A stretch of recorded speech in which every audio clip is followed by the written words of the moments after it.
एक भयानक जंगल था। उसी के बीचों बीच एक बूढ़ा साधु रामदास एक झोपड़ी में अकेला रहता था। सालों से वही झोपड़ी उसका घर थी। उस रात बहुत तेज तूफानी बारिश हो रही थी। आसमान में बिजली गरज रही थी, जैसे कोई गुस्से में चिल्ला रहा हो।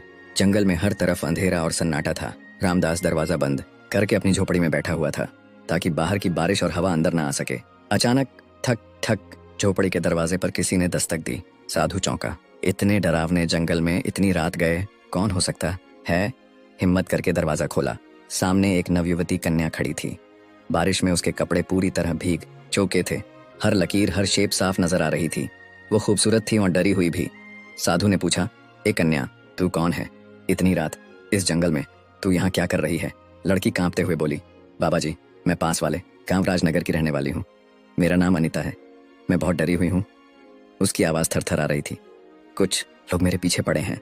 वो मुझे मारना चाहते हैं, मेरी इज्जत लूटना चाहते हैं। मैंने अपनी जान बचाकर यहाँ तक भाग के आई हूँ। कृपया मुझे बचा लीजिए। रामदास ने उसे अंदर बुला लिया। उसके लिए चटाई बिछाई और दिया जलाया। झोपड़ी में अब सिर्फ दिए की हल्की रोशनी थी और बाहर तूफान की आवाज़। अनीता की आंखों में डर था। वो कांप रही थी। उसने कहना शुरू किया, मैं राजा विक्रम सिंह की बेटी हूँ। मेरे माता पिता अब इस दुनिया में नहीं हैं। उनके जाने के बाद लोगों की नज़र मेरी खूबसूरती पर टिक गई। वो मुझे छूना चाहते हैं, मेरा शरीर अपवित्र करना चाहते हैं। साधु रामदास उसकी बातें चुपचाप सुनता रहा। उसे लग रहा था कि ये लड़की कुछ और भी छुपा रही है। क्या उसका यहाँ आना सिर्फ इत्तेफाक है? बाहर तूफान बढ़ता जा रहा था। झोपड़ी के अंदर सिर्फ दो लोग थे, एक बूढ़ा साधु और एक जवान कन्या। कुछ देर बाद अनीता बोली, बाबा, मैं बहुत डरी हुई हूँ। क्या आज की रात आप मुझे यहाँ रहने देंगे? रामदास ने उसकी तरफ देखा। उसकी आंखों में मासूमियत और डर दोनों थे। बूढ़े बाबा ने कहा, हाँ बेटी, आज रात तुम यहीं रहो। ये झोपड़ी तुम्हारी भी है। अनीता चटाई पर लेट गई। साधु रामदास उसे देख रहा था।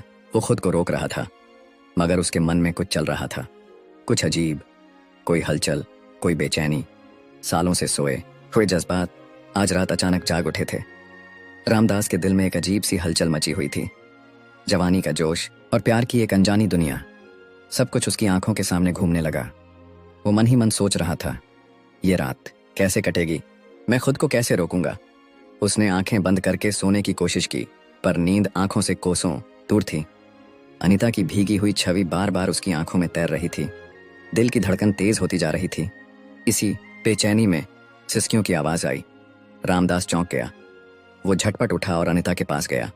देखा कि वो लड़की रो रही थी। उसने नरम लहजे में पूछा, ए अनीता, क्या हुआ? तुम क्यों रो रही हो? लड़की ने कपकपाते हुए जवाब दिया, मेरे साथ कुछ ऐसा हुआ है जो मैं किसी को नहीं बता सकती। रामदास की आंखों में हैरानी थी। ऐसी क्या बात है जो मुझसे भी नहीं कह सकती? कौन सा राज है जो छुपा रही हो? अनीता की आवाज और धीमी हो गई। मैं कोई अच्छी लड़की नहीं हूँ बाबा। मैं बहुत प्यास से भरी हूँ। मैं भटकी हुई हूँ। और फिर उसने वो बात कह दी जिससे रामदास का खून सूख गया। मैं एक आम लड़की नहीं हूँ, मैं एक भटकी हुई आत्मा हूँ। रामदास का शरीर कांपने लगा। उसके पैरों तले जमीन खिसक गई। आत्मा? ये क्या कह रही हो तुम? मैं कैसे मानूं ये सब? अनीता ने नीचे देखना शुरू किया और फिर धीरे धीरे अपनी कहानी बताई। बहुत समय पहले मैं रानी राधा थी। एक आदमी था अर्जुन। वो मुझसे शादी करना चाहता था, पर मैं उससे प्यार नहीं करती थी। उसने मुझे पाने के लिए काला जादू किया। मैं उसके जाल में फंस गई और वो जबरदस्ती मुझसे शादी कर बैठा, लेकिन मैं कभी उसकी नहीं हुई। उसने जब पहली रात मेरी इज्जत छीननी चाही, मैंने उसे रोक दिया। वो गुस्से में पागल हो गया और एक रात उसने मुझे मार डाला। मरते वक्त उसने कहा, तेरी आत्मा तब तक मुक्त नहीं होगी जब तक तू किसी पवित्र इंसान या साधु के साथ हम बिस्तर ना हो जाए। और बाबा, मैं तभी से जंगल में भटक रही हूँ। ये सुनते ही रामदास का दिल और तेज धड़कने लगा। अनीता ने उसका हाथ पकड़ा। मैं झूठ नहीं बोल रही बाबा।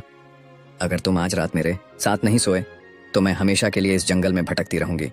उसके नरम हाथ रामदास के शरीर को छूने लगे। साधु का मन और तन दोनों हिलने लगे। मगर तभी बाहर से एक भयानक आवाज आई, जैसे कोई और भी वहां था। रामदास झट से उठा और झोपड़ी से बाहर भागा। बाहर घुप अंधेरा था। उसने पलटकर झोपड़ी की ओर देखा। अनीता चुपचाप खड़ी थी। अचानक एक काला साया उसके सामने आया। आवाज गूंजने लगी, मैं वही हूँ जिसने इस लड़की को तेरे पास भेजा है। वो वही साया था जिसने काले जादू से अनीता की आत्मा को सालों से बांध रखा था। वो जोर से हंसने लगा और बोला, साधु रामदास, तुम अब मेरे जाल में फंस चुके हो। तुम बच नहीं सकते। रामदास ने गहरी सांस ली और शांति से जवाब दिया, तेरा काला जादू मुझ पर असर नहीं करेगा। तूने सोचा मैं एक लड़की की सुंदरता से भटक जाऊंगा? नहीं, ये मेरा रास्ता नहीं है। ये सुनकर अनिता की नजरें नीचे झुक गईं। उसकी आंखों में शर्म थी। साया फिर गरज कर बोला, तुम भी तो इंसान हो, तुम्हारे अंदर भी तो वासना होगी, तुम कैसे बचोगे मुझसे? साधु रामदास ने अपनी आंखें बंद की और फिर आसमान की तरफ देखा। कुछ पल शांत रहने के बाद बोला, मैं रोशनी का रास्ता चुनता हूं, तेरे अंधेरे का नहीं। अनिता की आंखों में आंसू आ गए। वो सोचने लगी, क्या मैं वाकई ये करने जा रही थी? क्या मैं किसी भले इंसान को अपने जाल में फंसा रही थी? रामदास ने नरमी से कहा, अनिता, तुम अपने अंदर झांको। क्या तुम यही बनना चाहती हो? मैंने कभी किसी स्त्री की ओर बुरी नजर से नहीं देखा, फिर तुम क्यों मेरी इज्जत छीनना चाहती थी? साया हंसने लगा, बहुत देर हो चुकी है साधु, अब इसका कुछ नहीं हो सकता। मगर अब अनिता की आंखों में एक नई रोशनी थी। उसने धीरे से कहा, मुझे नहीं पता सही क्या है और गलत क्या, मुझे बस मुक्ति चाहिए, शांति चाहिए। रामदास ने जवाब दिया, तुम्हें अपनी आत्मा के लिए नहीं, अपने वजूद के लिए लड़ना होगा। ये लड़ाई अब तुम्हारी है। अनिता ने गहरी सांस ली। अब वो डर नहीं रही थी। उसने साया की ओर देखा और कहा, हाँ, ये मेरी लड़ाई है और अब मैं इसे खुद लड़ूंगी। उसने अपनी आंखें बंद की, दोनों हाथ उठाए और साया की तरफ बढ़ी। जैसे ही उसके हाथ साया को छूते हैं, तेज हवाएं चलने लगती हैं, अंधेरा कांपने लगता है, साया तड़पने लगता है, चीखता है। मगर अब अनिता की आत्मा जाग चुकी थी। उसने पूरी शक्ति से साया को मिटा दिया। हर तरफ शांति फैल गई। जब अनिता ने अपनी आंखें खोली तो सामने साधु रामदास खड़ा था, शांत, गंभीर। अनिता उसकी तरफ बढ़ी और कहा, मुझसे बहुत बड़ी भूल होने जा रही थी, आपने मुझे रोक दिया, आपने मुझे फिर से इंसान बना दिया। रामदास ने मुस्कुराकर जवाब दिया, अब तुम आजाद हो जाओ और अपनी जिंदगी नए सिरे से शुरू करो। अनिता ने सिर झुकाया, आंखों में आंसू ली और हमेशा के लिए उस जंगल से निकल गई। अब उसकी आत्मा मुक्त थी। वो अंधेरे से रोशनी की ओर बढ़ चुकी थी।